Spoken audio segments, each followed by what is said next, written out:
बिस्मिल्लाहिर्रहमानिर्रहीम अस्सलामुअलैकुम welcome back to Lex academy. और आज हम कवर करने वाले हैं पास पेपर्स। और आज हमारा जिस पास पेपर को हम सॉल्व करने वाले हैं वो जी 9 नवंबर 2025 को कंडक्ट किए जाने वाला पास पेपर। मैं इसको सॉल्व करके भी आपको दिखाऊंगा और साथ ही साथ मैं आपको इससे रिलेटेड जो एमसीक्यूज एग्ज़ाम में पूछे जा सकते हैं मैं वो भी आपको सॉल्व करके दिखाऊंगा, आपको समझाऊंगा, आपको पढ़ाऊंगा।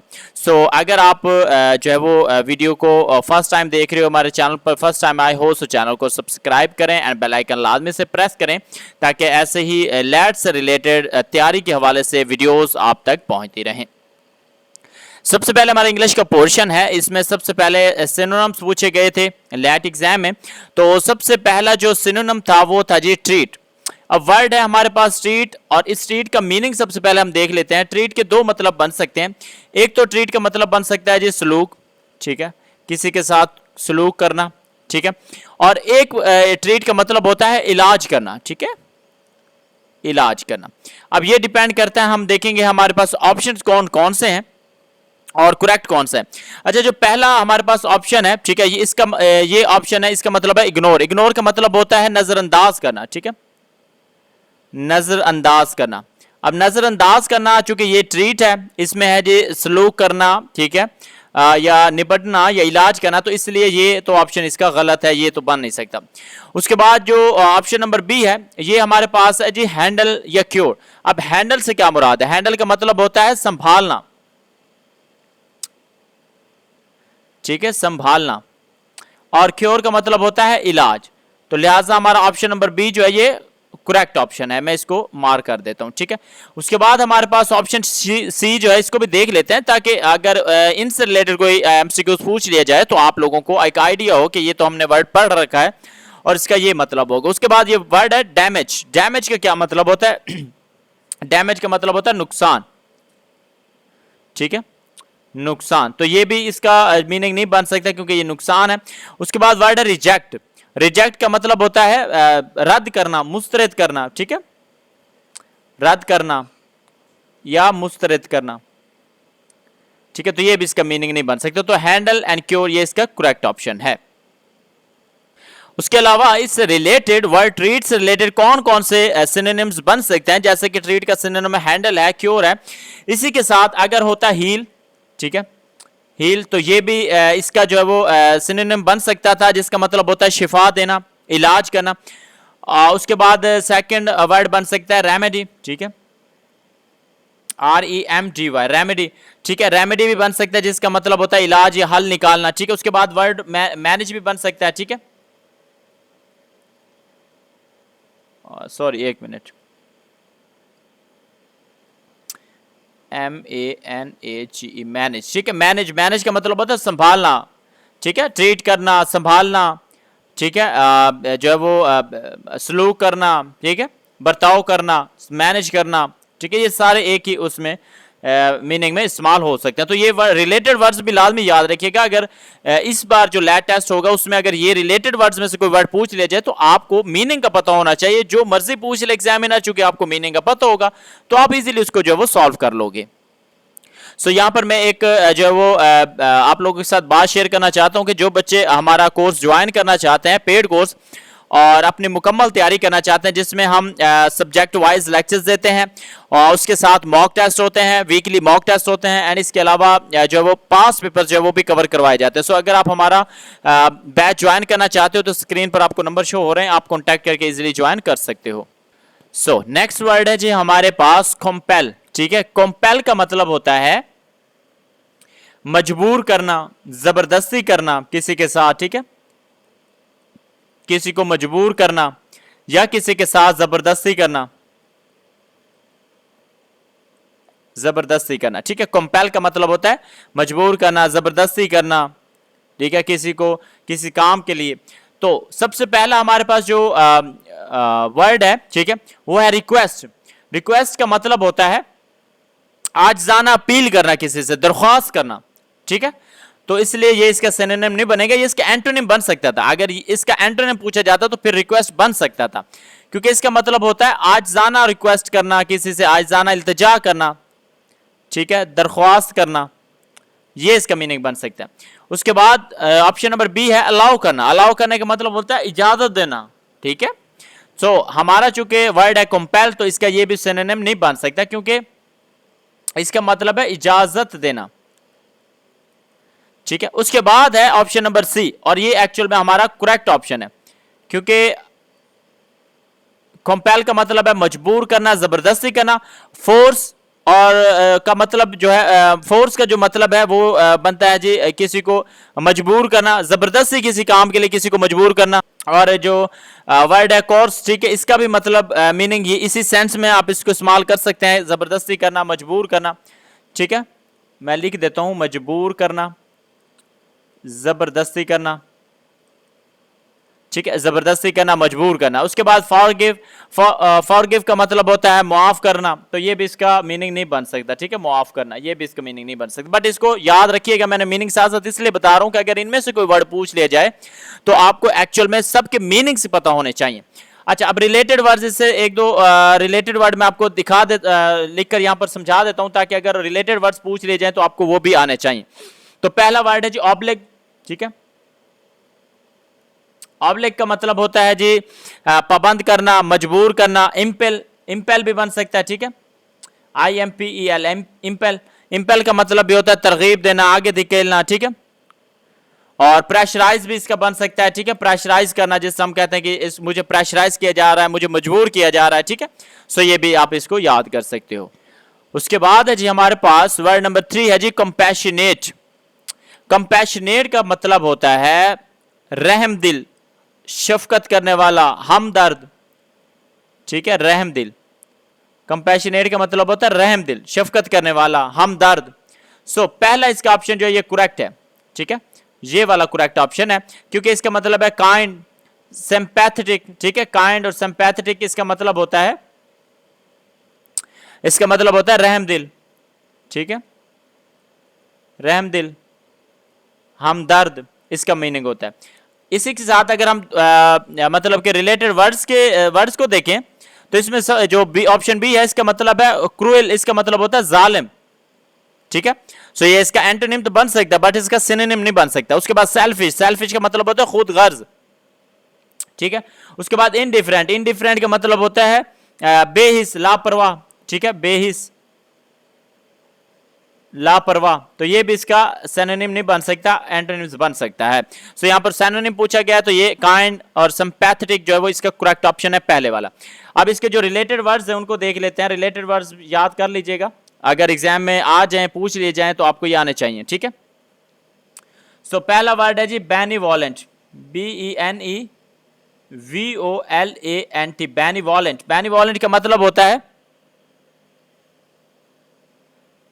बेनिवोलेंट का मतलब होता है भला करने वाला, मेहरबान, ठीक है, BENEVOLENT, बेनिवोलेंट, ठीक है। सो इसका मतलब होता है मेहरबान, भलाई करने वाला, शफीक कह सकते हैं, ठीक है आप इसको। उसके बाद दूसरा वर्ड इसमें आप ऐड कर सकते हो जी मर्सीफुल, ठीक है, MERCIFUL, ठीक है, मर्सीफुल। सो मर्सीफुल का मतलब होता है जी रहम करने वाला, ठीक है, नेकी करने वाला, ठीक है। और इसको माफ कर देने वाले के सेंस में भी इस्तेमाल कर सकते हैं, क्योंकि रहम करने वाला वही होता है जो माफ करने वाला होता है, तो इसको उस सेंस में भी इस्तेमाल कर सकते हैं, ठीक है। एम्पैथेटिक भी हो सकता है, ठीक है, एम्पैथेटिक, सॉरी, एम्पैथेटिक, ठीक है, एम्पैथेटिक भी हो सकता है। सो इसका मतलब भी एम्पैथेटिक का मतलब भी यही होता है कि दूसरे के एहसासात को समझने वाला, ख्याल रखने वाला, ठीक है। केयरिंग भी बन सकता है, ख्याल रखने वाला, केयरिंग, ठीक है। सो ये मीनिंग जो रिलेटेड वर्ड्स जो इनको आपने याद रखना है। सो उसके बाद है जी हमारे पास वर्ड नंबर 4 है जी, सॉरी 4 है जी कंसोलिडेट। कंसोलिडेट का मतलब होता है जी मजबूत करना, इकट्ठा करना, मुत्तहिद करना, ठीक है, मुत्तहिद करना, इकट्ठा करना, ठीक है।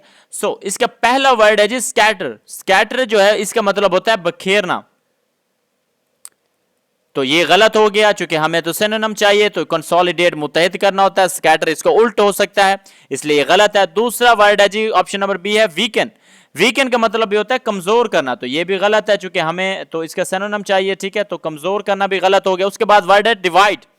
डिवाइड का मतलब होता है तकसीम करना, ठीक है, तकसीम करना, तो ये भी गलत हो गया।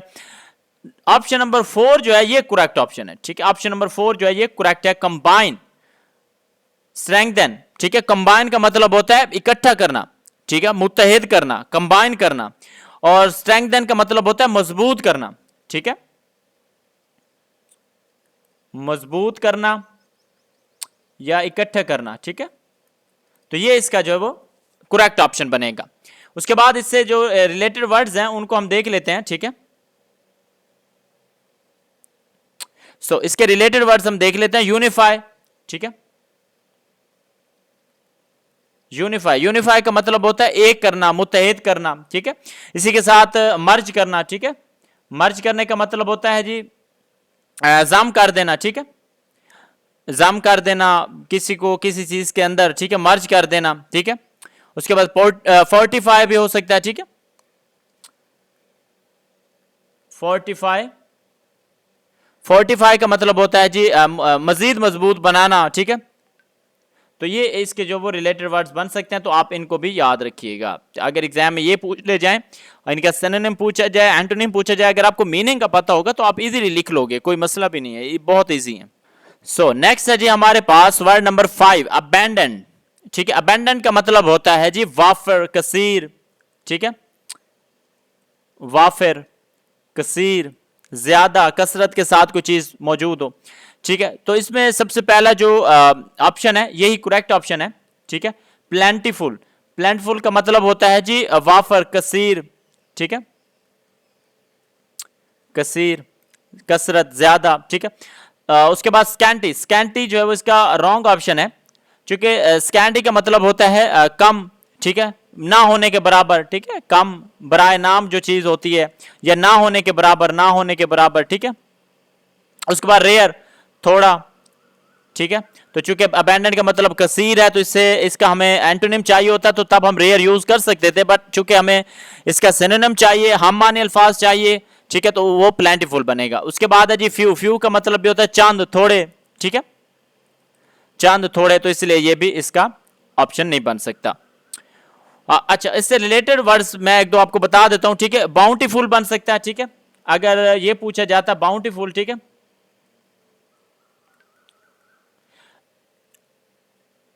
बाउंटीफुल जो है वो बन सकता है BOUNTIFUL, हाँ, बाउंटीफुल, बाउंटीफुल का मतलब होता है सखावत से भरा हुआ, ठीक है, वाफर, ठीक है। उसके बाद एम्पल बन सकता है, AMPLE, एम्पल, ठीक है, एम्पल का मतलब होता है जी जरूरत से ज्यादा कोई चीज होना, ठीक है। और उसके बाद जो है वो कॉपियस बन सकता है, ठीक है, कॉपियस एक वर्ड है, इसको भी याद रख लीजिएगा। कॉपियस, कॉपियस का मतलब भी होता है जी बड़ी तादाद में, वाफर मिकदार में, ठीक है। सो ये वर्ड भी आप याद रख सकते हैं। उसके बाद जी वर्ड नंबर हमारे पास 6 है, कैंडिड। कैंडिड का मतलब होता है सच्चा, ठीक है, साफ गो, ठीक है, उसको कैंडिड बोलते हैं। सो सबसे पहला वर्ड है जी डिसऑनेस्ट। डिसऑनेस्ट का मतलब होता है बददयानत, झूठा, ठीक है, तो ये ऑप्शन गलत हो जाएगा, ठीक है, सॉरी, झूठा, झूठा, ठीक है। सो झूठा, और उसके बाद जी सेक्रेटिव, ठीक है, सेक्रेटिव का मतलब होता है राज रखने वाला, ठीक है, बात को छुपाने वाला, मतलब जो बात को छुपाता है उसको सीक्रेटिव बोलते हैं, ठीक है। सीक्रेट से जो है ये वर्ड आप याद रख लीजिएगा, सीक्रेट से सीक्रेटिव, ठीक है। सो इसमें इसका मतलब होता है राज छुपाने वाला, ठीक है, जैसे सीक्रेट बात होती है मतलब कि राज होता है, इसी तरह सीक्रेटिव भी होता है, ठीक है, राज रखने वाला, ये छुपाने वाला, ठीक है। गार्डेड, गार्डेड का मतलब है जी मोहतात, बात छुपाने वाला, ठीक है, जैसे कि हिफाजत करने वाला, जिस तरह गार्ड होता है हिफाजत करने वाला, इसी तरह गार्डेड को भी इस सेंस में इस्तेमाल किया जाता है कि हिफाजत करने वाला, ठीक है, या मोहतात, बात छुपाने वाला, ठीक है। तो इसको भी आप जो याद रख सकते हो। और जो करेक्ट ऑप्शन है वो है जी फ्रैंक, ठीक है। सो फ्रैंक जो वो करेक्ट ऑप्शन है, क्योंकि फ्रैंक का मतलब होता है साफ गो, ठीक है, साफ गो, बेबाक, ठीक है, बेबाक, तो ये एक्चुअल में इसका करेक्ट ऑप्शन है। तो इसके कुछ रिलेटेड वर्ड्स भी देख लें, याद रखिएगा एग्जाम में पूछे जा सकते हैं। पहला वर्ड है फ्रैंक, ठीक है, बल्कि ये तो हमने फ्रैंक तो कर लिया, ठीक है। उसके बाद ये सिंसियर बन सकता है, ठीक है, इसका सिंसियर, ठीक है, सिंसियर का मतलब होता है जी मुखलिस, सच्चा, ठीक है। उसके बाद डायरेक्ट भी बन सकता है इसका, डायरेक्ट का मतलब होता है जी सीधी बात करने वाला, ठीक है, डायरेक्ट बात करने वाला। आउटस्पोकन भी बन सकता है, ये एक फेमस वर्ड है आउटस्पोकन, ठीक है, आउटस्पोकन, ठीक है। आउटस्पोकन का मतलब होता है जी बगैर डर साफ बात करने वाला, मुंह पे बात कह देने वाला, ठीक है, तो उसको आउटस्पोकन बोलते हैं। मैं ये क्लियर करके लिख देता हूं ताकि आप लोगों को पढ़ने में आसानी हो। आउटस्पोकन, ठीक है, आउटस्पोकन भी इसका बन सकता है। तो यहां पर हमारे जो सिनोनिम्स हैं वो एंड हो चुके हैं। अब स्टार्ट होते हैं जी हमारे एंटोनिम्स। एंटोनिम्स का मतलब होता है जी जो वो मुतजाद, जिसको हम उर्दू में बोलते हैं मुतजाद, यानी कि मुखालिफ, मानी, ठीक है, मुतजाद, उल्ट, ठीक है, मुतजाद भी बोल सकते, उल्ट भी इसको बोल सकते हैं। सो पहला जो हमारे पास वर्ड है, वर्ड नंबर 7 है जी कर्व। अब जो कर्व है इसका क्या मतलब है? सो कर्व का मतलब होता है जी मुड़ा हुआ, ठीक है, खमदार, ठीक है, मुड़ा हुआ या खमदार, ठीक है, कर्व। सो इसका जो पहला ऑप्शन है, ठीक है, वो है जी बैंड। सो ये बैंड, इसका सिनोनिम अगर पूछा जाता, जैसे ऊपर वर्ड्स में पूछा गया था, तो तब बैंड बन सकता था, लेकिन यहां पर पूछा गया एंटोनिम। अब एंटोनिम जो है ये इसका उल्ट होना चाहिए, इससे मिलता जुलता नहीं होना चाहिए। तो कर्व मुड़ा हुआ, तो बैंड का मतलब भी होता है झुका हुआ, मुड़ा हुआ, ठीक है, और या मोड़ना भी इसको कह सकते हैं, ठीक है, मोड़ना, बैंड करना, मोड़ना, झुकना, ठीक है, तो ये नहीं हो सकता। उसके बाद दूसरा जो ऑप्शन है, ऑप्शन नंबर बी, ये भी गलत है, क्योंकि इसका ये ऑप्शन है जी राउंड। राउंड का मतलब होता है गोल, ठीक है। अब कर्व चूंकि मुड़ा हुआ होता है, ये भी गोल माइल होता है, तो इसीलिए गोल वर्ड जो ये भी इसका सिनोनिम तो बन सकता है, बट एंटोनिम नहीं बन सकता। ये ऑप्शन ठीक है, ऑप्शन नंबर सी, क्योंकि ये है जी स्ट्रेट। स्ट्रेट का मतलब होता है सीधा, जिसमें कोई कर्व ना हो, कोई बैंड ना हो, कोई राउंड ना हो, ठीक है, तो ये इसका करेक्ट ऑप्शन बन सकता है। और ये ट्विस्ट, ये भी इसका रॉन्ग ऑप्शन है, क्योंकि ट्विस्ट का मतलब होता है मोड़ना, बल दे देना, ठीक है, तो ये इसका सिनोनिम बन सकता है, बट इसका एंटोनिम नहीं बन सकता।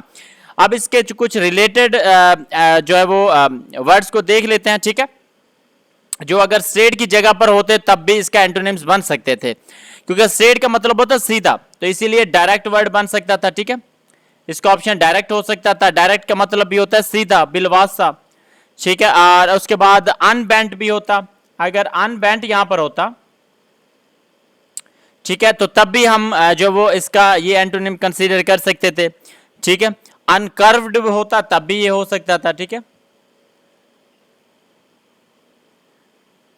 अनकर्व्ड, ठीक है। सो ये भी इसके रिलेटेड, इस वर्ड से रिलेटेड बन सकते हैं, तो ये भी आपने याद रखने हैं। उसके बाद जी वर्ड नंबर 8 है जी हमारे पास एंटीक। एंटीक का क्या मतलब है? एंटीक का मतलब है जी कदीम, पुराना, ठीक है, कदीम, पुराना, ओल्ड, ठीक है। सो ये ओल्ड वर्ड तो खत्म हो गया, क्योंकि ये एंटीक का अगर सिनोनिम पूछा जाता तो ओल्ड बन सकता था, बट एंटोनिम पूछा गया तो यहाँ पर ओल्ड है, खत्म है, उसके ये रॉन्ग है, सॉरी। उसके बाद एंशिएंट है, ठीक है, एंशिएंट भी इसलिए गलत है क्योंकि एंशिएंट का मतलब होता है कदीमी, बहुत पुराना, ठीक है। उसके बाद हिस्टोरिक का मतलब भी पुराना होता है, कदीमी होता है, तो ये जो मॉडर्न वर्ड है ये इसका करेक्ट ऑप्शन है, इसका एंटोनिम है। ये बाकी तीनों इसके सिनोनिम बन सकते थे, बट एंटोनिम ये एक वर्ड है मॉडर्न। मॉडर्न का मतलब होता है जदीद, लेटेस्ट, ठीक है, इससे रिलेटेड वर्ड बन सकता था लेटेस्ट। अगर लेटेस्ट होता मॉडर्न की जगह पे तब भी इसका एंटोनिम भी बन सकता था, ठीक है, और मॉडर्न का सिनोनिम लेटेस्ट बन सकता है।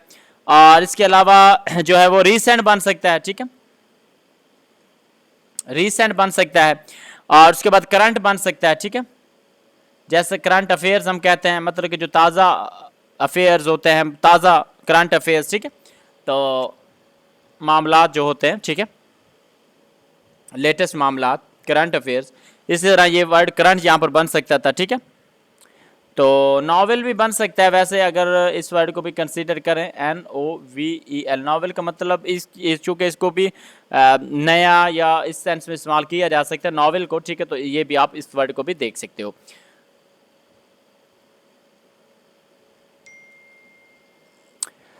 उसके बाद है जी वर्ड नंबर 9 जी, फैसिनेटिंग। फैसिनेटिंग का मतलब है जी दिलकश, सहरंगेज, ठीक है, दिलकश, दिल को भाने वाला, सहरंगेज, बहुत दिलचस्प, दिलचस्प भी इसको बोल सकते हैं, ठीक है,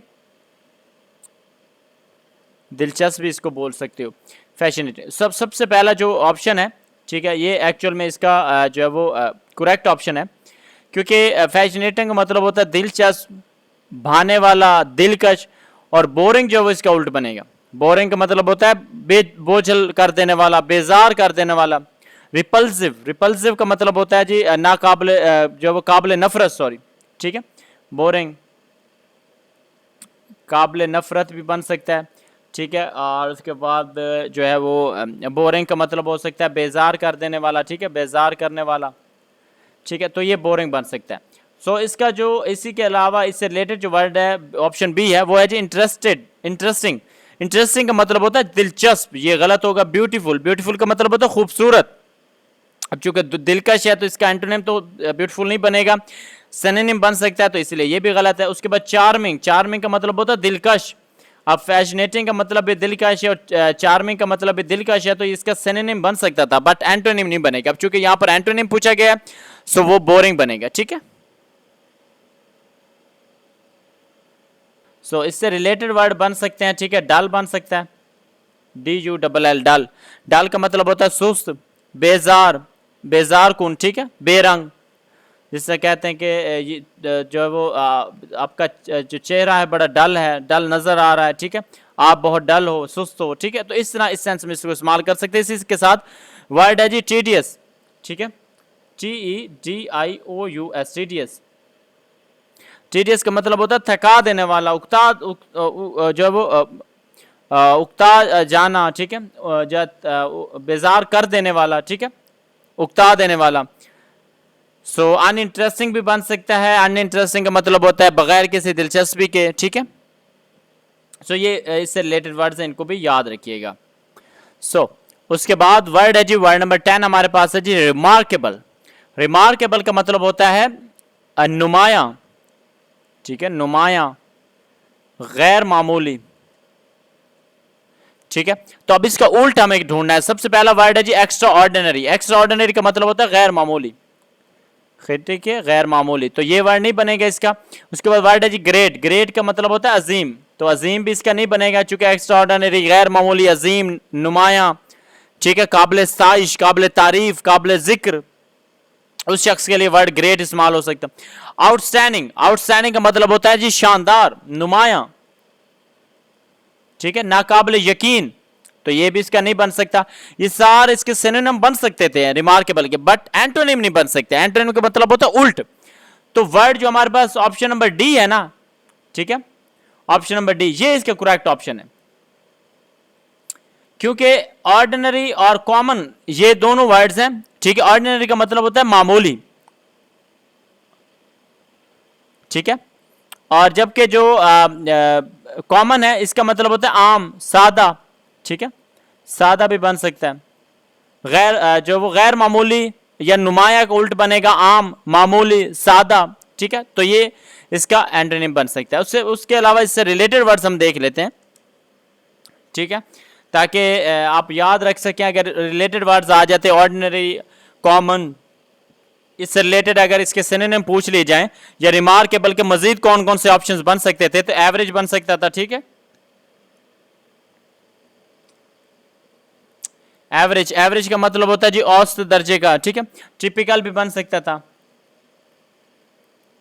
ठीक है, टिपिकल का मतलब होता है जी आम, मतलब कि आम, सादा, राय जो चीज होती है, ठीक है, टिपिकल चीज जो है रिवाजी चीज जो है उसको बोलते हैं टिपिकल सी, ठीक है। ये इससे रिलेटेड वर्ड्स इनको भी याद रखिएगा।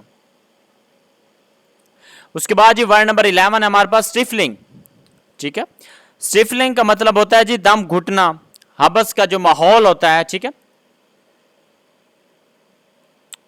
हबस का जो माहौल होता है, ठीक है, उसको बोलते हैं जी स्टिफलिंग। सो पहला वर्ड है जी सुफोकेटेड, ठीक है। अब सुफोकेटेड का मतलब होता है जी दम घुटने वाला, ठीक है, तो ये इसका उल्टा हो जाएगा, सिनोनिम बनेगा, तो इसलिए ये ऑप्शन गलत है। ऑप्शन नंबर बी जो है ना, ये करेक्ट ऑप्शन है, क्योंकि स्टिफलिंग का मतलब होता है जी हबस का माहौल, दम घुटने वाला, घुटन ज़्यादा माहौल, ठीक है।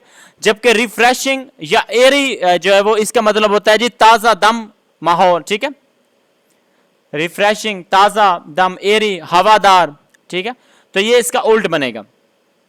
उसी के बाद हॉट, हॉट का मतलब होता है गर्म, तो अब हबस का जो माहौल होता है वो भी गर्म होता है, घुटन वाला होता है, ये इसका सिनोनिम बन सकता था। उसके बाद जी चॉकिंग बन सकता है, ठीक है, और चॉकिंग का मतलब होता है जी गला घुटने वाला, ठीक है, तो ये भी इसका सिनोनिम बन सकता है, बट एंटोनिम ये वाला बनेगा रिफ्रेशिंग, एरी।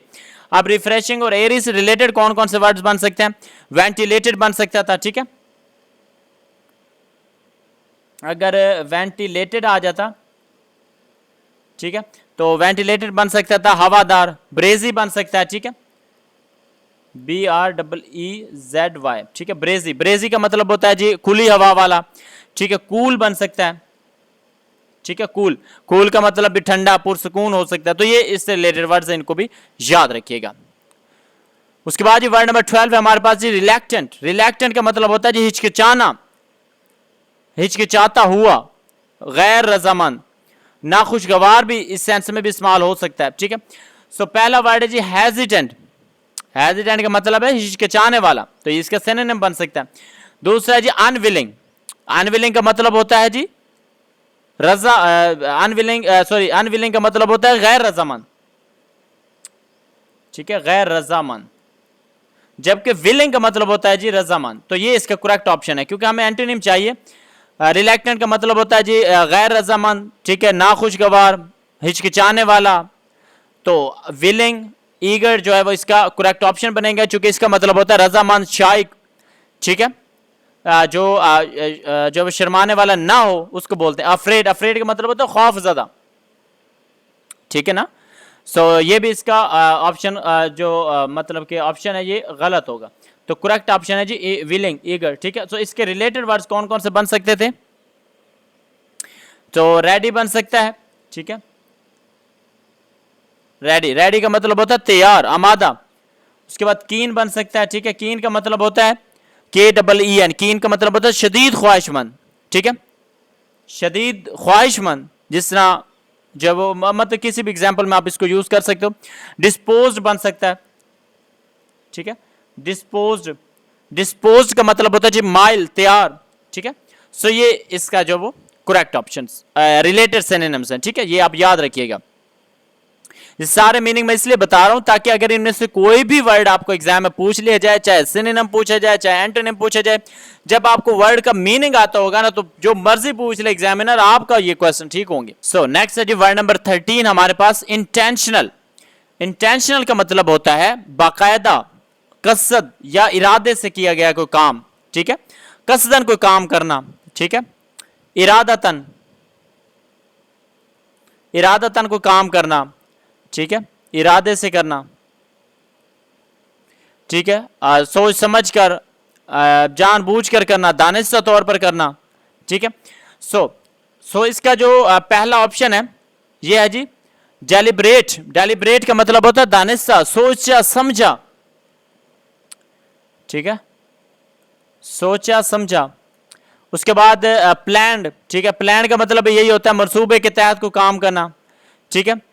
डिजाइंड, डिजाइन का भी यही तैयार करदा, डिजाइन करदा, ठीक है, डिजाइन करदा, डिजाइन का मतलब होता है डिजाइन करदा, तैयार करदा, ठीक है। और इसका जो करेक्ट ऑप्शन है वो ये लास्ट वाला ऑप्शन नंबर डी है, ठीक है, एक्सीडेंटल। एक्सीडेंटल का मतलब ये होता है कि इत्तफाकी, नागहानी, ठीक है, नागहानी, ठीक है, इत्तफाकी, नागहानी। सो इंटेंशनली का, इंटेंशनल का जो उल्ट बनेगा वो एक्सीडेंटल बनेगा, ठीक है। सो क्योंकि कोई भी सोच समझ कर कोई भी चीज ना करना, ठीक है, उसको एक्सीडेंटल बोलते हैं, ठीक है। सो इससे रिलेटेड वर्ड्स जो वो बन सकते हैं, अनप्लान्ड बन सकता है, ठीक है, चूंकि प्लान्ड इसका सिनोनिम है तो अनप्लान्ड बन जाएगा, ठीक है। रैंडम बन सकता है, रैंडम, ठीक है, मैं यहाँ पर लिख देता हूँ रैंडम, ठीक है। रैंडम का मतलब होता है जी इत्तेफाकी, गैर तरतीबवार, ठीक है। सो ये इससे रिलेटेड वर्ड्स है, इनको भी याद रखिएगा। सो उसके बाद हमारे पास वर्ड है जी, वर्ड नंबर 14 है जी जाइंट। जाइंट का मतलब होता है बहुत बड़ा, ठीक है, भारी जिस्म, बहुत बड़ा, बहुत बड़ा, भारी, ठीक है। अच्छा, इसमें सबसे पहला वर्ड है ह्यूज। ह्यूज का मतलब होता है बड़ा, ये गलत होगा, ठीक है। उसके बाद जी ऑप्शन नंबर बी हमारे पास डॉफ। डॉफ का मतलब होता है जी बोना, छोटे कद वाला, ठीक है। सो एक्चुअल में ये ऑप्शन करेक्ट है, ठीक है, ये करेक्ट ऑप्शन है। डॉफ का मतलब होता है छोटा, बोने कद वाला, ठीक है, ये ऑप्शन करेक्ट। क्योंकि लार्ज का मतलब होता है बड़ा, ठीक है, तो ये भी गलत हो जाएगा, सॉरी ये भी गलत हो जाएगा। और टॉल, टॉल का मतलब भी होता है जी लंबा, लंबे बड़े कद वाले के लिए हम टॉल वर्ड यूज करते हैं, ठीक है, टॉल का मतलब होता है लंबा, तो इसलिए ये भी गलत होगा। तो इसमें डॉफ जो है वो ये छोटा कद वाला, जो बोने कद वाला जो होता है उसको बोलते हैं छोटा या बोना, ठीक है, उसको डॉफ बोलते हैं। तो ये हमारा करेक्ट ऑप्शन है। इससे रिलेटेड रिलेटेड कौन कौन से वर्ड्स बनते हैं ये भी देख लें। टिनी बन सकता है, ठीक है, टिनी, ठीक है, इसका मतलब होता है जी छोटा, बहुत छोटा, नन्ना, स्मॉल बन सकता है, ठीक है, स्मॉल बन सकता है, ठीक है। और उसके बाद जी मिनिएचर बन सकता है, ठीक है। मिनिएचर का मतलब भी होता है जी छोटा नमूना। सो इस तरह ये वर्ड भी आप याद रखिएगा, अगर एग्जाम इनमें से कोई वर्ड पूछ लिया जाए तो आपको ये आना चाहिए। सो यहाँ पर हमारा जो एंटोनिम्स एंड सिनोनिम्स वाला पोर्शन है वो कवर हो चुका है। अब थर्ड मेजर पोर्शन जो होता है वो होता है जी हमारे प्रेपोजिशंस, और वोकैबुलरी के 1 या 2 क्वेश्चन पूछे जाते हैं, अदरवाइज प्रेपोजिशंस के ज्यादा क्वेश्चन होते हैं, तो हम अब इनको कवर करते हैं, ठीक है। सो नेक्स्ट है जी क्वेश्चन नंबर हमारे पास 15 है। So what does the word uncanny mean. अच्छा, वर्ड है जी अनकैनी। अनकैनी का मतलब होता है जी जो है वो मतलब कि कोई ऐसी चीज, ठीक है, जो अजीब व गरीब हो, कोई पुरस्रार चीज, ठीक है, कह सकते हैं पुरस्रार, अजीब व गरीब, ठीक है, अजीब व गरीब या पुरस्रार, ठीक है, पुरस्रार चीज जो है उसको अनकैनी कहते हैं। तो इसमें क्लियर, कॉमन, सिंपल ये गलत ऑप्शन है, ठीक है। इसका जो करेक्ट ऑप्शन है, ठीक है, वो है जी स्ट्रेंज, क्योंकि इसका मीनिंग पूछा गया, अनकैनी कहते हैं जी पुरस्रार चीज को स्ट्रेंज। स्ट्रेंज जो है इसका जो है वो ऑप्शन करेक्ट है। इसका मतलब भी अजीब होता है या पुरस्रार आप कह सकते हो, ठीक है, तो ये इसका करेक्ट आंसर है। उसके बाद जी क्वेश्चन नंबर 16 है, what does the word anticipate mean. So word है जी एंटिसिपेट, इसका क्या मतलब है, ठीक है। सो एंटिसिपेट का मतलब होता है जी वक्त से पहले किसी बात की तवक्को रखना, ठीक है, जो ऐसा कोई काम जो वक्त से पहले आप मतलब आप किसी भी चीज का पहले अंदाजा लगा लो, ठीक है, वक्त से पहले अंदाजा लगा लेना किसी भी चीज का, तो उसका मतलब होता है एंटिसिपेट, यानी कि एक्सपेक्ट करना, ठीक है, पहले से पता करना, ठीक है। फॉरसी, ठीक है, मतलब कि पेशन गोई करना, पेशबीनी, पेशन गोई, ठीक है, तो उस सेंस में इसको इस्तेमाल कर सकते हैं। उसके बाद क्वेश्चन नंबर हमारे पास 17 है, ये प्रेपोजिशन यहां से स्टार्ट होता है। Smoke is dangerous blank health, ठीक है। सो यहाँ पर अब जो नॉर्मली बच्चे मिस्टेक करते हैं ना वो यूज करेंगे जी smoke is dangerous for health, तो ये गलत हो जाएगा, क्योंकि ये आपने मैं आपको साथ साथ वैसे रूल्स बता देता हूँ, ये ऑलरेडी हम जो प्रेपोजिशंस वाले लेक्चर्स हैं उनमें हम डिटेल में कवर कर चुके हैं, कि जब भी ग्रामर में ये आपने जो वो याद रखना है, रूल याद रखना है कि जब भी कोई ग्रामर में जो सिफ्त यानी कि कोई डेंजरस, इंजीरियस, हार्मफुल, ठीक है, फैटल या इस तरह की मतलब सेहत पर जो असर डालने वाली चीज़ का जिक्र होगा, ठीक है, तो हमेशा उसके साथ जो प्रेपोजिशन यूज होगा वो टू प्रेपोजिशन यूज होगा, ठीक है। Smoke is dangerous to health. अच्छा, ये इस तरह का एक क्वेश्चन आना है, ठीक है, एग्जाम के अंदर प्रेपोजिशंस का, ठीक है, चाहे वो हेल्थ से रिलेटेड हो या किसी भी तरह से हो, बट वो टू उसमें प्रेपोजिशन यूज होगा। मैं आपको कुछ बता देता हूं, आप इनको याद रख लें, अगर कभी भी एग्जाम में इससे रिलेटेड आए तो आप हमेशा टू प्रेपोजिशन यूज कीजिएगा। जिससे smoking is injurious to health, ठीक है, फॉर नहीं यूज करना, टू यूज करना। इसी तरह fast food is dangerous to your teeth, ठीक है, to your health, to your teeth, ठीक है। तो इस तरह जो है वो आप ये वाला प्रपोजिशन यूज करोगे, टू वाला, ठीक है। उसके बाद ये क्वेश्चन नंबर 18 है, he is proud blank his wealth, ठीक है, मतलब कि उसको अपनी दौलत के ऊपर गुरूर है, ठीक है। तो यहां पर प्राउड यूज हो रहा है, तो प्राउड के साथ हमेशा फिक्स प्रपोजिशन यूज होता है ऑफ, ठीक है। He is proud of his wealth, ठीक है, उसको अपनी दौलत के ऊपर गुरूर है, ठीक है। ये आपने याद रखना है, जब भी प्राउड यूज होगा, जिस तरह parents are proud of their children, ठीक है, she is proud of her achievement, ठीक है, उसे अपनी कामयाबी पर फख्र है, वालिदैन अपने बच्चों पर फख्र करते हैं, ठीक है। तो प्राउड के साथ जो है वो प्रपोजिशन, फिक्स प्रपोजिशन यूज होता है ऑफ, अगर मतलब कि इसमें जो है वो सेंटेंस अगर किसी भी तरह से आ जाए, ठीक है, we are proud of our country, ठीक है, हमें अपने मुल्क पर नाज है, तो यहाँ पर भी पर का जो मीनिंग सेंस में इस्तेमाल होगा ना, ठीक है, ऑफ जो है वो उर्दू में इसका तर्जुमा हम पर कर सकते हैं, ठीक है, पर। तो प्राउड मतलब उसको अपनी दौलत पर फख्र है, वालिदैन को बच्चों पर फख्र है, उसे अपनी कामयाबी पर फख्र है, हमें अपने मुल्क पर फख्र है, तो यहाँ पर प्राउड के साथ ऑफ यूज होगा प्रपोजिशन, ठीक है। उसके बाद ये क्वेश्चन नंबर 20 हमारे 19 है हमारे पास, she has been suffering blank fever since yesterday, ठीक है, मतलब कि वो कल से बुखार में मुब्तला है। अब जो है वो यहाँ पर जो प्रपोजिशन बच्चे यूज करते हैं, ठीक है, वो इन यूज कर देंगे या बाय यूज कर देंगे, लेकिन यहाँ पर जो करेक्ट प्रपोजिशन यूज होगी वो होगी जी फ्रॉम, ठीक है। She has been suffering fever since yesterday, ठीक है, वो कल से बुखार में मुब्तला है। तो जब भी किसी बीमारी या तकलीफ में मुब्तला होने का जिक्र करने के लिए जो है वो फेल सुफर इस्तेमाल होगा ना यहाँ पे, ठीक है, सुफर या सुफरिंग, ठीक है, तो उसमें हमेशा जो प्रपोजिशन यूज होगा वो फ्रॉम यूज होगा, ठीक है। ये आपने हमेशा याद रखना, ये फिक्स्ड प्रपोजिशन है। जिस तरह मैं इसकी कुछ एग्जांपल आपको दे दूं कि he is suffering from headache, ठीक है, वो मतलब कि सर दर्द में मुब्तला है, ठीक है। इसी तरह many peoples are suffer from stress, ठीक है, बहुत से लोग जो है वो तनाव का शिकार हैं, ठीक है, स्ट्रेस का शिकार हैं। They have been suffering from cold, ठीक है, वो जुकाम में मुब्तला है। तो इस तरह का जब भी सफरिंग या सफर जो एज ए फेल यूज होगा, वर्ब यूज होगा, ठीक है, सो आपने तब हमेशा जो है वो इसके साथ फिक्स प्रपोजिशन फ्रॉम यूज करना है। बाकी सेंटेंस देख के आपको समझ में आ जाएगा, चूंकि जो कॉन्सेप्ट होगा, ठीक है, उस हिसाब से आप इसमें प्रपोजिशन यूज कर देंगे। मैं ये डिटेल में पढ़ा चुका हूँ किस किस टाइप का सेंटेंस आ सकता है, ठीक है। उसके बाद जी हमारे पास क्वेश्चन नंबर 20 है, identify the correct spelling.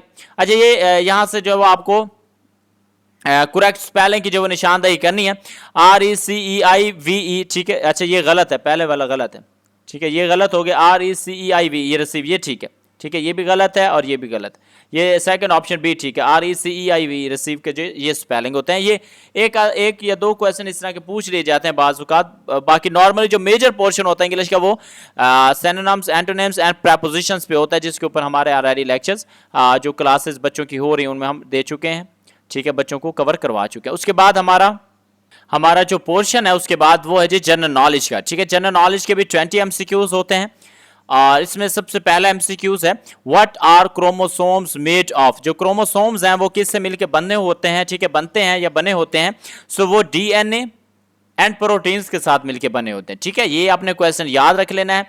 And इससे रिलेटेड अगर हो सकता है इस तरह क्वेश्चन भी पूछ लिया जाए कि जो क्रोमोसोम्स हैं एक इंसानी सेल के अंदर, ठीक है, वो टोटल कितने होते हैं, तो टोटल क्रोमोसोम जो होते हैं वो 46 होते हैं।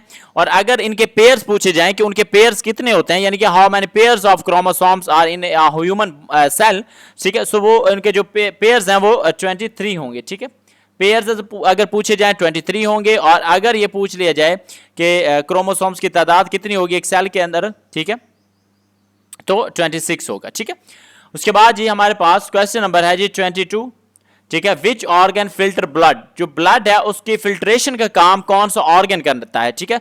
सो हमारी जो किडनीज हैं, ठीक है, ये ब्लड फिल्ट्रेशन का जो है वो काम करती हैं, ठीक है, यानी कि जो गुर्दे हैं, ठीक है, हमारे जो गुर्दे हैं ये ब्लड फिल्ट्रेशन का काम करते हैं, क्योंकि जो हमारा खून है ये ब्लड को पंप करता है, ठीक है। और उसके बाद जो फेफड़े हैं ये सांस का काम करते हैं, ठीक है, फेफड़े जो है वो हमारी सांस का जो वो काम करते हैं, ठीक है।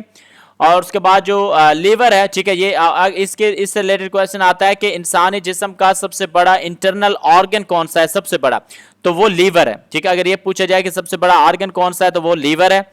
और जो खून है उसको फिल्ट्रेशन का काम जो करता है वो किडनीज हमारी करते हैं, ठीक है। और अगर ये पूछ लिया जाए कि जो एक्सटर्नल है यानी कि बाहरी जो हिस्सा है, ठीक है, सबसे बड़ा वो कौन सा है, तो वो हमारी स्किन है, ठीक है। ये भी याद रखना, स्किन जो है वो सबसे बड़ी है, यानी कि what is the large organ of a human body. अगर एक्सटर्नल ऑर्गन पूछा जाए तो स्किन है, और अगर इंटरनल ऑर्गन पूछा जाए तो हमारा लीवर है, ठीक है।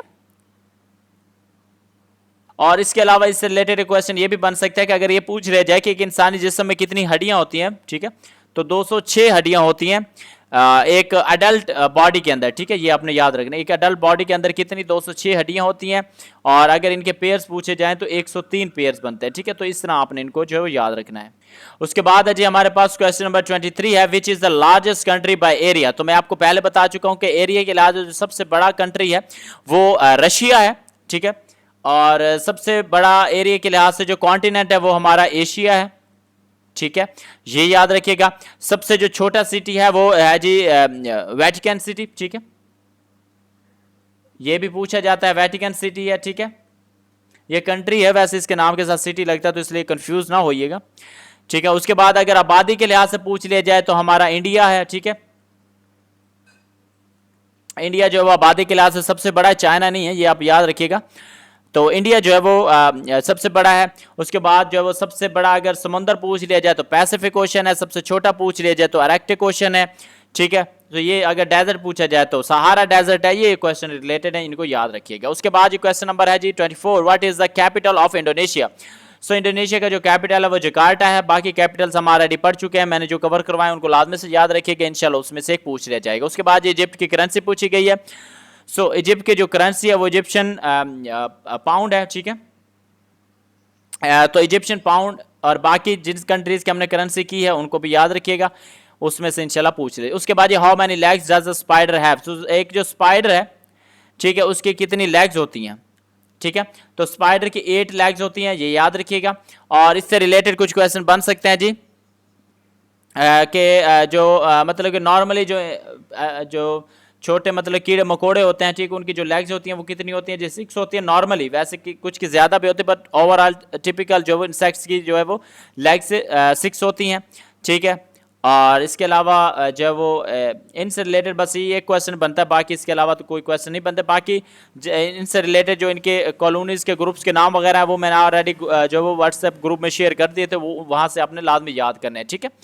उसके बाद जी how many sides are there in heptagon. अच्छा, ये वही है जो मैंने पिक्चर ग्रुप में उसने शेयर की थी, उसमें सारी बताई गई थी, ठीक है, हेप्टागोन से रिलेटेड। उसके बाद बाकी जितनी भी हैं, ठीक है, ऑक्टागोन है, ठीक है, हेक्सागोन है, पेंटागोन है, ठीक है, ट्रायंगल वगैरह, ये सारे मैंने आपको बता दी थी। तो यहाँ पर जो हेप्टागोन है, ठीक है, इसकी 7 होती है, ठीक है, इसकी 7 साइड्स होती हैं, इनको याद रखिएगा। उसके बाद ये soda lime and rock salt are categorise as a which type of minerals, ठीक है। तो ये नॉन मेटालिक है, ठीक है। तो ये नॉन मेटालिक जो है वो मिनरल्स हैं। उसके बाद है जी क्वेश्चन नंबर 29 है जी who manufacture the first Apple mobile phone. तो ये जो है वो एप्पल एनआईसी ने स्टीव जॉब्स जो इसका ऑनर है, और इन्होंने 2007 में जो है वो पहला आईफोन जो है वो बनाया था, मुतारफ़ करवाया था, ठीक है। और उसके बाद जो अपना जो माइक्रोसॉफ्ट है कंपनी, ठीक है, इसके जो फाउंडर हैं, ऑनर हैं, वो माइक्रोसॉफ्ट के वो बिल गेट्स हैं, ठीक है। और उसके बाद जो वो जो टेलीफोन है, ठीक है, उसके जो इन्वेंटर हैं वो भी याद रख लें, ये भी बात का पूछा जाता है, वो अलेक्जेंडर ग्राहम बेल है, ठीक है।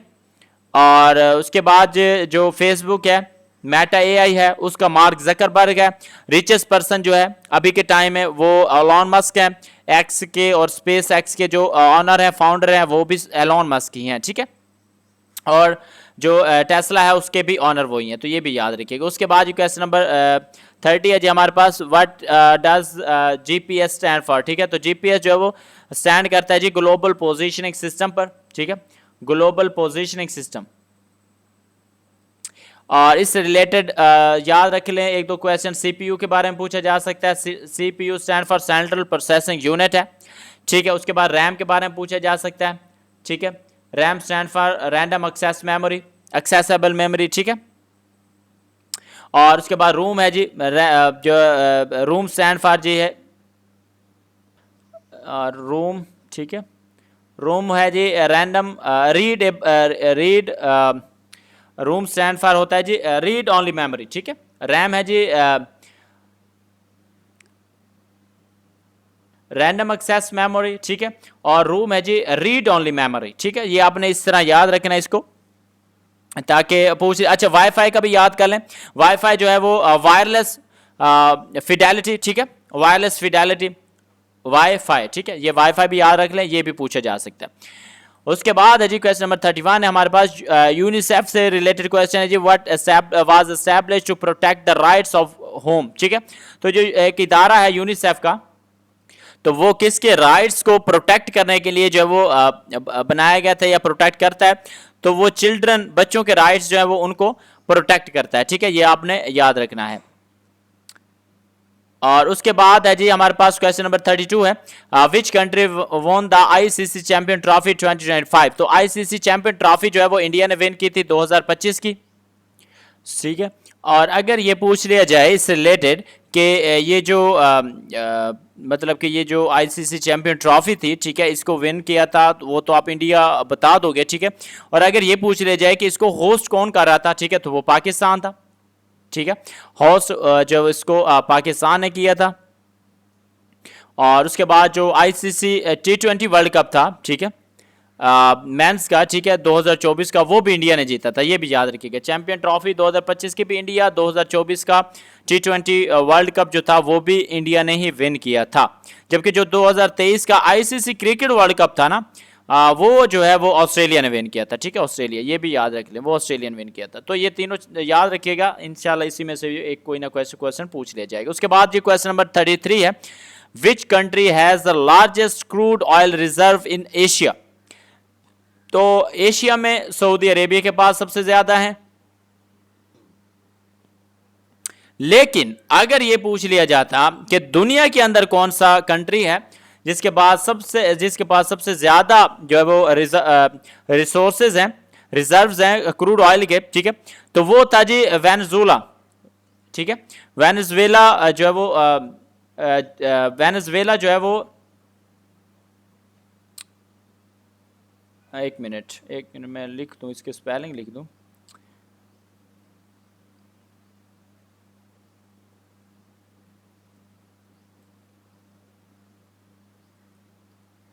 वेनेजुएला, ठीक है। वेनेजुएला जो है ये कंट्री है जिसके पास दुनिया में सबसे ज्यादा जो है वो ऑयल रिसोर्सेज हैं, ठीक है।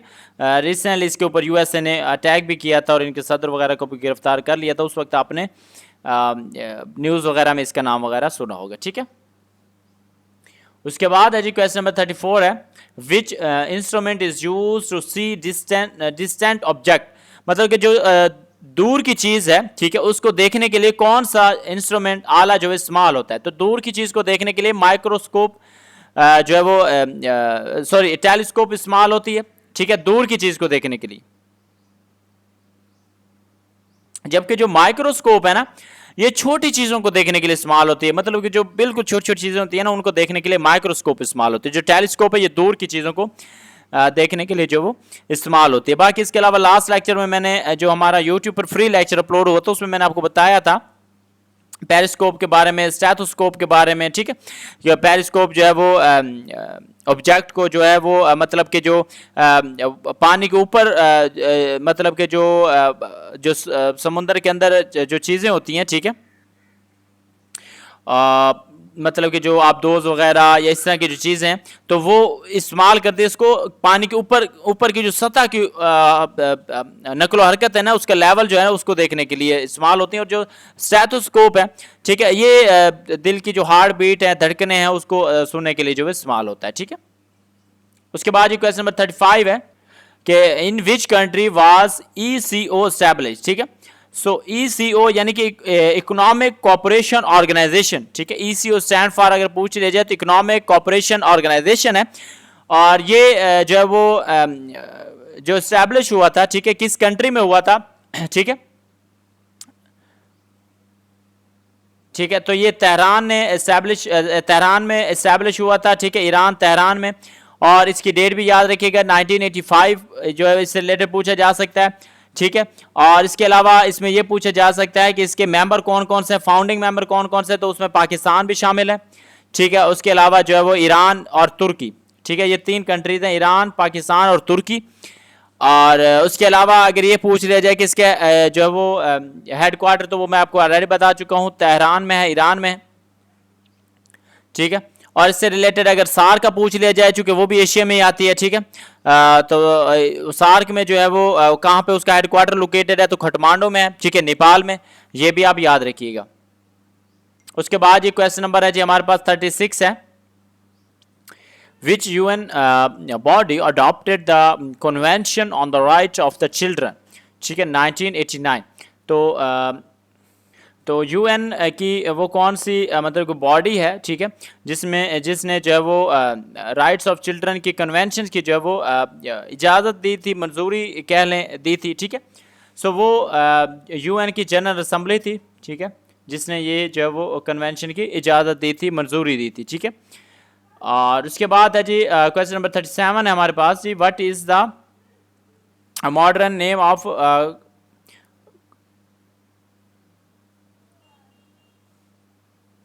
जी। सो क्वेश्चन नंबर 7 है what is the modern name of Constantinople, ठीक है। सो जिसको कुस्तुनतुनिया जो पुराना नाम था, ठीक है, तो अभी उसका नाम जो है वो इस्तांबुल है, ठीक है, इस्तांबुल। और इनका अंकारा जो है वो ये इनका कैपिटल है, ठीक है, ये आपने याद रखना है, कैपिटल इस्तांबुल नहीं है, कैपिटल अंकारा है। उसके बाद ये क्वेश्चन नंबर 38 है। What are trees found at the height of 4,000 metres call, ठीक है। तो जो दरख्त जो है वो 1000 से 4000 मीटर्स की बुलंदी पर जो वो पाए जाते हैं, ठीक है, उनको अल्पाइन फॉरेस्ट बोलते हैं, ठीक है। उसके बाद क्वेश्चन नंबर 39 है जी। On what date was modern China establish, तो मॉडर्न चाइना जो है वो कब एस्टैब्लिश हुआ था जी, 1949 को, ठीक है। 1949 में जो वो यकम अक्टूबर 1949 को जो एस्टैब्लिश हुआ था। उसके बाद what is the smallest ocean in the world, तो अरेक्टिक ओशन मैं आपको पहले बता चुका हूँ, जो सबसे बड़ा है वो है जी पैसिफिक ओशन, सबसे छोटा अरेक्टिक ओशन है, सेकंड जो अटलांटिक ओशन है। तो इस तरह आपने इनको याद रखिएगा।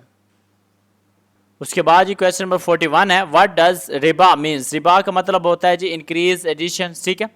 और उसके बाद क्वेश्चन नंबर 42 है, ये इस्लामिक स्टडी के अब क्वेश्चंस आ गए, यहाँ पर 10 नंबर के जो वो एमसीक्यूज होते हैं। विच इज़ द, और अब चूंकि वीडियो काफ़ी बड़ी हो रही है, ठीक है, मैं इसको शॉर्ट करने की कोशिश कर रहा हूँ ताकि हमारा लेक्चर जल्दी जो वो कवर हो जाए। उसके बाद which is the oldest of the 4 divine books, तो जो 4 इल्हामी किताबें हैं उनमें सबसे जो पुरानी किताब है तो वो तौरात है, ठीक है। इसको तौरा भी बोलते हैं, तौरात भी बोलते हैं, और ये रिवील हुई थी हज़रत मूसा अलैहिस्सलाम पर, ठीक है।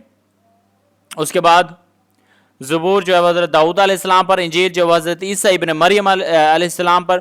उसके बाद जो कुरान है वो रसूलुल्लाह सल्लल्लाहु अलैहि वसल्लम पर, ठीक है। उसके बाद जी क्वेश्चन नंबर 43 है। Which angel will blow the सोर on the day of judgement, अच्छा, यौम आखिरत को जो सूर फूकेंगे वो फरिश्ता कौन सा है, ठीक है। तो हज़रत इसराफील अलैहिस्सलाम जो वो सूर फूकेंगे, ठीक है। मलकुल मौत हज़रत इज़राइल अलैहिस्सलाम को कहा जाता है, इन्होंने जो जान निकालनी है। उसके बाद हज़रत जिब्राइल अलैहिस्सलाम जो है वो वही जो वो लेके आते होते थे, और हज़रत मिकाईल अलैहिस्सलाम जो है इनका इख्तियार है रिज़्क़ के ऊपर और बारिश के ऊपर, ठीक है। उसके बाद क्वेश्चन नंबर 44 है जी। What is the dictionary meaning of zakat, तो जो ज़कात है उसका लुग़वी मानी क्या है, सो उसका लुग़वी मानी है टू प्योरीफाई, टू ग्रो, ठीक है। उसके बाद ये क्वेश्चन नंबर 45 है। What does Al Noor mean, अल नूर का मतलब होता है द लाइट। उसके बाद क्वेश्चन नंबर 46 है जी। व्हाट डज सिला रहमी इंक्रीज, अच्छा, यहाँ पर वैसे सुलह रहमी लिखा हुआ है, अच्छा, इस सुलह रहमी से सुलह रहमी क्या इंक्रीज करते हैं, तो ये हदीस शरीफ का मफहूम है कि जो शख्स चाहे कि उसके रिस्क में और उसकी ज़िंदगी में इजाफा हो, ठीक है, तो वो सुलह रहमी करे। उसके बाद ये पुलिस रात is thin as a hair and sharp, ठीक है, एज, तो जो मतलब कि एक जो तलवार है, ठीक है, उससे पतला होगा और उससे ज़्यादा तेज़ होगा और बालों से ज़्यादा पतला होगा, ठीक है। उसके बाद क्वेश्चन नंबर हमारे पास 48 है। Complete the hadith, a Muslim is a brother to another Muslim, ठीक है, तो यहाँ पर ब्रदर। उसके बाद जी ज़ातुन नतक़ैन, ठीक है, ये कल भी हमने क्वेश्चन किया था अपने लेक्चर में कि वो जो किसका टाइटल था, तो हज़रत अस्मा रज़ी अल्लाह ताला अन्हा का जो वो टाइटल था। हाउ मैनी टाइप्स ऑफ हज देयर, ठीक है, तो 3 टाइप्स हैं जी हज की। सो ये भी आप याद रखिएगा। सो नेक्स्ट है जी हमारे पास पाकिस्तान स्टडी। पाकिस्तान स्टडी के भी 10 MCQs होते हैं, ठीक है, और इसमें क्वेश्चन नंबर 51 है जी, who was the viceroy at the time of partition of Bengal. So partition of Bengal के टाइम पे जो वाइसराय थे वो लॉर्ड कर्जन थे। उसके बाद who was the first female chief justice of Lahore high court. तो लाहौर हाई कोर्ट की जो पहली चीफ जस्टिस थी वो जस्टिस आलिया नीलम थी, ठीक है।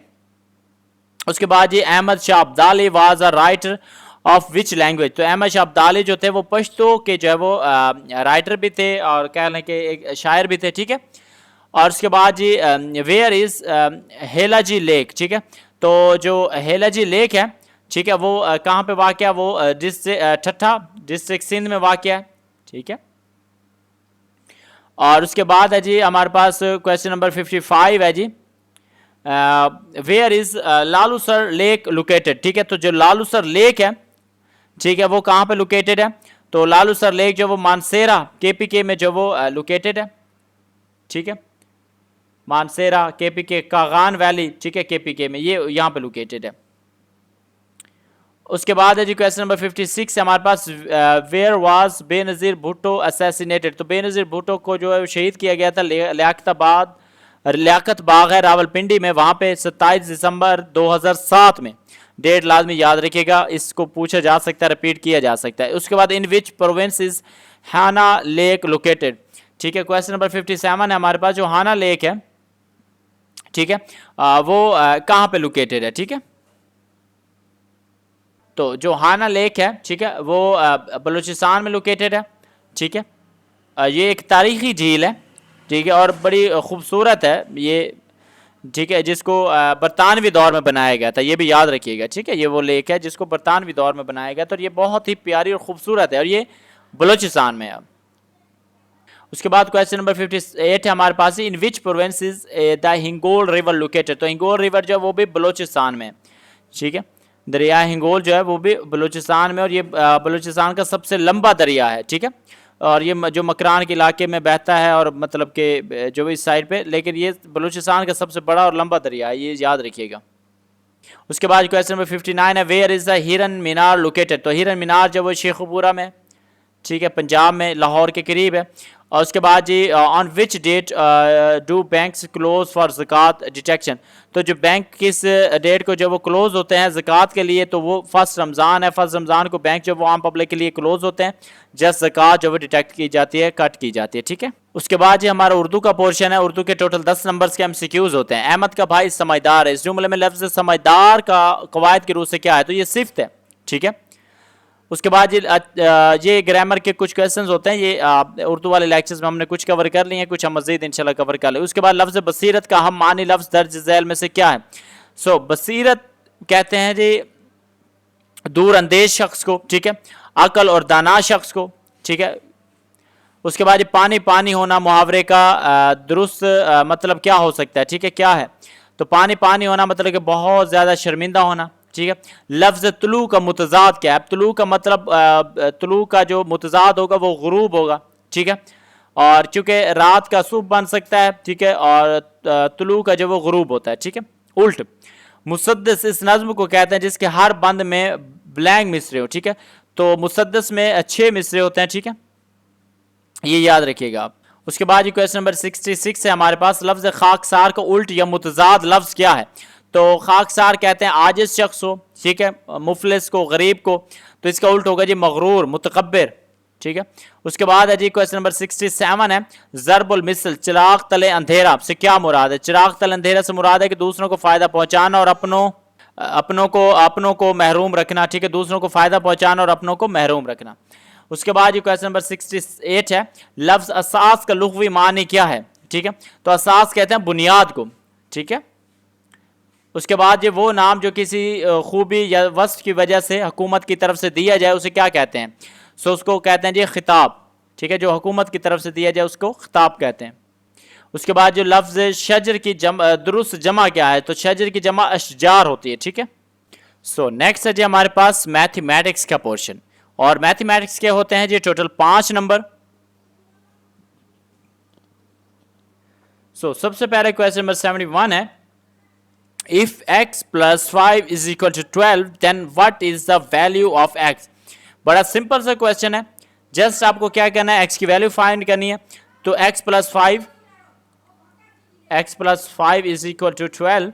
सो सिंपल हम क्या करेंगे, 5 को इज इक्वल टू के इस साइड पे ले जाएंगे, तो x is equal to 12 minus 5, ठीक है, माइनस 5, और तो 12 में से 5 माइनस करेंगे तो x इज इक्वल टू जो है वो 7, ठीक है। अब चूंकि 12 जो है वो प्लस का है तो इसलिए प्लस का 7 आएगा, तो ये 7 जो है वो करेक्ट आंसर है, ठीक है। उसके बाद है जी हमारे पास नेक्स्ट क्वेश्चन नंबर 72 है, व्हाट इज द 20% ऑफ 150। तो सिंपल फार्मूला है, ठीक है, परसेंट जो वो मैं आपको लास्ट लेक्चर में बता चुका हूँ कि इसको डिवाइड किया जाता है, ठीक है। जहाँ पर भी परसेंट होगा तो 100 इसको मल्टीप्लाई कर देंगे जी 150 के साथ 20 को, ठीक है। तो वो मैं आपको कैलकुलेटर पे कर देता हूँ ताकि ये टाइम हमारा सेव रहे, ठीक है। 20 divided by 100 multiply by 150, answer हमारे पास आएगा जी 30, ठीक है। सो हमारा जो 30 है ये करेक्ट आंसर है, ठीक है। कोई भी हो, जो भी जो वो आपको आ जाए, जहाँ पर भी परसेंटेज मालूम करनी होगी तो परसेंट का मतलब होता है 100। सो जो एक्चुअल जितने भी परसेंट मालूम करना होगा 20, 10, 30, 50 जितना भी होगा उसको 100 पे डिवाइड करेंगे, जो बाकी टोटल प्राइस होगी उस पे उसके साथ जो मल्टीप्लाई कर देंगे तो हमारा आंसर आ जाएगा, ठीक है। उसके बाद है जी क्वेश्चन नंबर 73 है, कंप्लीट द नंबर सीरीज 2, 4, 8, 16, ठीक है। अब क्या आएगा, ये सिंपल सीरीज है, ठीक है। 2 को 2 से मल्टीप्लाई कर रहे हैं, ठीक है, तो 4 आएगा। 4 को 4 से मल्टीप्लाई किया तो सॉरी 4 को 2 से मल्टीप्लाई किया 8 आया, 8 को 2 से मल्टीप्लाई किया 16 आया। अब 16 को 2 से मल्टीप्लाई करेंगे तो 32 आएगा, 32, ठीक है। ये सीरीज इस तरह चली, 2 को 2 से मल्टीप्लाई किया, फिर 4 को 2 से, फिर 8 को 2 से, 16 को 2 से 32, ठीक है। उसके बाद है जी हमारे पास क्वेश्चन नंबर 74 है, the mathematical average mean of 10, 20 and 30 is. तो हमें इसका क्या जी मीन मालूम करना है, सिंपल फार्मूला है, ठीक है। इसका कि एवरेज इज इक्वल टू होता है जी sum of all numbers divided by total numbers, ठीक है, ठीक है। सो सिंपल है, इसको हम क्या करेंगे, इसको जो है वो पहले इसका सम ले लेते हैं, ठीक है। 10 प्लस 20 प्लस 30, तो ये हमारे पास बनेगा 60, ठीक है। अब इसको जो है वो हम काउंट करते हैं, ये कितने नंबर्स हैं, 1, 2 एंड 3, ठीक है। तो हमारे पास ये नंबर्स कितने हैं, ये 3 हैं, ठीक है। सम हमारे पास एस यानी कि सम हमारे पास आ गया 60, नंबर्स हमारे पास आ गए 30। अब फार्मूला है हमारा जी सिंपल है, तो sum of all numbers divided by total numbers, ठीक है। तो यानी कि 60 जो है वो हमारे पास सम है, ठीक है। तो इसको डिवाइड कर दें, इस पे डिवाइड करेंगे जी हम 3 को, ठीक है।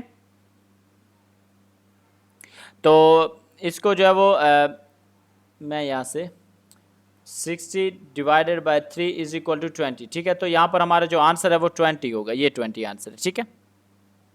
उसके बाद है जी क्वेश्चन नंबर हमारे पास है जी 75, a car travel at a constant speed of 60 kilometre per hour, how much distance will it cover in 3 hours, ठीक है।